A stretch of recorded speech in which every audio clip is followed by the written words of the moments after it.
Let's get an update on that explosion and fire in downtown Los Angeles that injured several firefighters. CBSN LA's Joy Benedict joins us now with new details. Hi, Joy.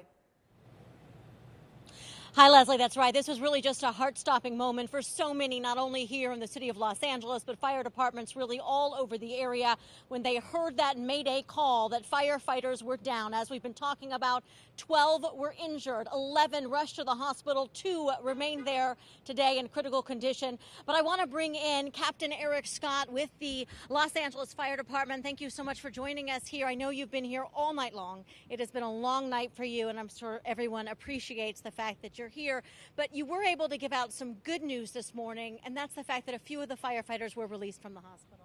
Correct. We had 11 firefighters that remained overnight. 3 of them were discharged. We had 8 that remain in the hospital, 2 in critical but stable condition. And then overnight we did have a 12th firefighter that was injured, just for a minor extremity injury that was treated and released. But we'd like to certainly thank the LA County USC hospitals and the doctors, and we'd like to thank the public for your support.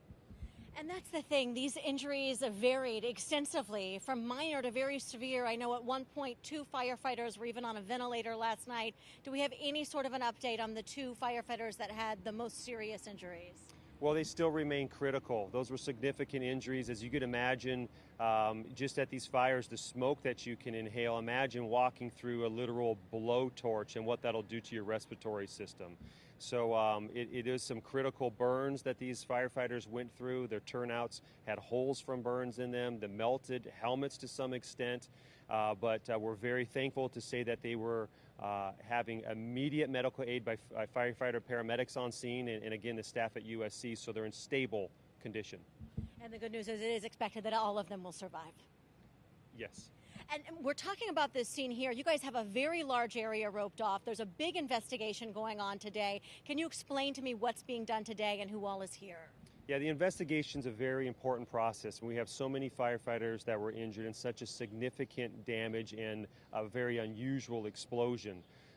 So we have our LAFD, arson counterterrorism, firefighters that are here. In addition, we have the LAPD major crimes, and they're working in conjunction. They're looking at the burn patterns. They're looking at surveillance. They're combing through the debris. They're talking to witnesses to determine exactly what caused that fire. And right now, do we still believe it was some sort of a butane situation inside this building? I know this was some sort of a cannabis facility. Well, we're wondering what sparked it. Inside, yes, there is evidence of butane canisters along with CO2 cartridges. During that explosion, you could see that those were thrown a couple blocks radius, so very significant. And that's what's being determined, exactly what caused the fire.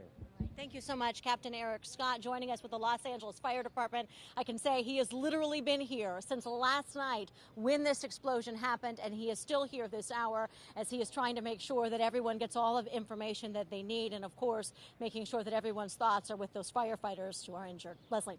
And you know, Joy, it is not easy for him to be there. He knows these firefighters. It's been difficult for a lot of firefighters that did go to that scene. So thank you again for that update.